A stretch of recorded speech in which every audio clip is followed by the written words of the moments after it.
Good morning, I'm Brian Reagan, this is Tyler Kelly. And we welcome you to Mornings with Brian and Tyler. Today we are in Deuteronomy 28,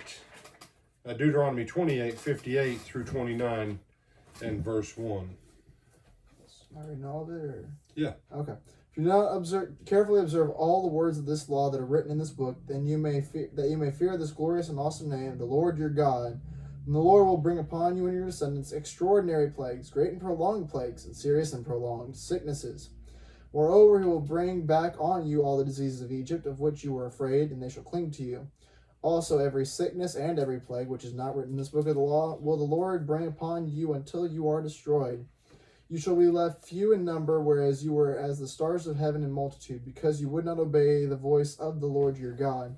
And it shall be that just as the Lord rejoiced over you and to do you good and multiply you, so the Lord will rejoice over you to destroy you and bring you to nothing. And you shall be plucked from off the land which you go to possess. Then the Lord will scatter you among all the peoples, from one end of the earth to the other, and there you shall serve other gods, which neither you nor your fathers have known, wood and stone. And among those nations you shall find no rest, nor shall the sole of your foot have a resting place. But there the Lord will give you a trembling heart, failing eyes, and anguish of soul. Your life shall hang in doubt before you. You shall fear day and night, and have no assurance of life.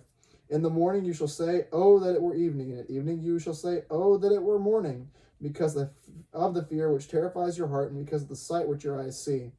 And the Lord will take you back to Egypt in ships by the way of which I said to you, you shall never see it again.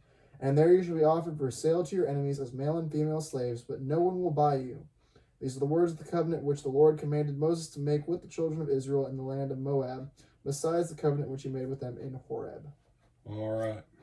So what we have going on here is we have Deuteronomy, a second giving of the law.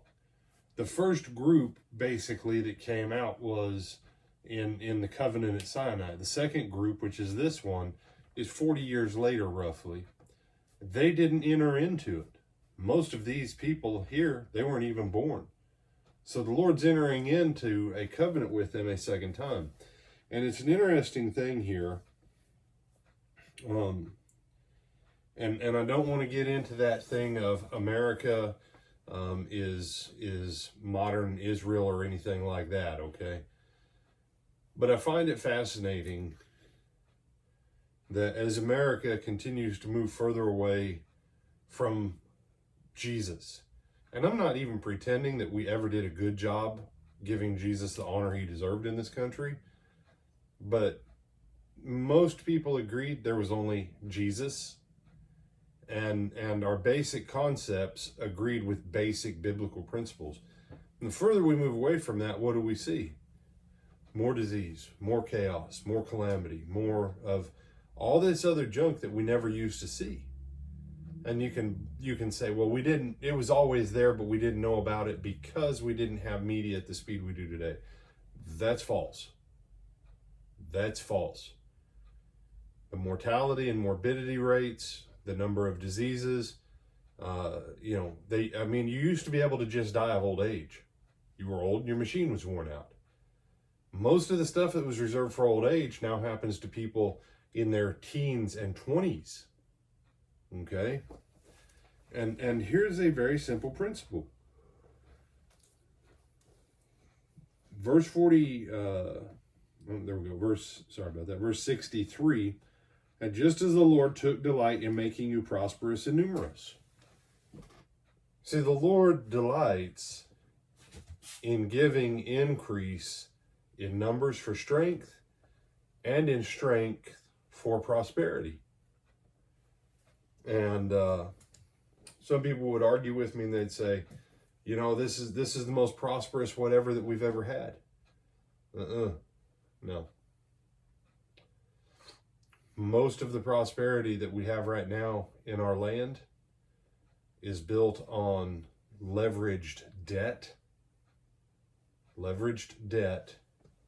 and other things. The prosperity that the Lord promised back then, the blessing that he has for his church, for people who are loyal to Jesus, is not one of leveraged debt. To the best of our knowledge, how much debt did Jesus have in his life? None to the best of our knowledge. None. To the best of our knowledge, was his ministry ever suffering for finances? No. Even though Judas had been skimming the till for 3.5 years, Mm-hmm. Jesus should have done something with him. Really, you're going to tell me Jesus should have dealt with the apostles a certain way? If the Father and the Son didn't care about Jesus skimming the till, Judas, yeah. If they didn't care about Judas skimming the till, you know why? Because there was so much money in Jesus's ministry account that you remember what it said when Judas went out to betray him. What did everyone else at the dinner table think he was doing? He was going to give money to the poor. At midnight. Midnight alms was a common practice among Jesus's ministry. He said, well, there was that time Jesus didn't have no money to pay taxes. Okay, Tyler, if you and I are men of wealth and we have an accountant, and that accountant keeps a briefcase full of cash, and we send him over to do something else, and you and I go, hey, we got to take care of this.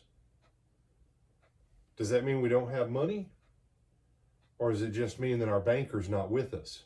Mm-hmm. And so Jesus says to Peter, go down, put your hook in the ocean, put your hook in the sea. The first fish you draw out, it'll have the money for us, and then go pay our taxes. See, that's a blessing of the Lord. Total burden on Jesus, 0. Total burden on Peter, 0. Blessing. Blessing. And so everything you read in the rest of the Old Testament is the playing out of everything in Deuteronomy chapter 28. And if you don't understand it, you'll never be in the blessing of the Lord like you should be, and you won't recognize when the curses of the Lord are operating in your life. And by curses of the Lord, I mean the curses the Lord allows to come into our lives.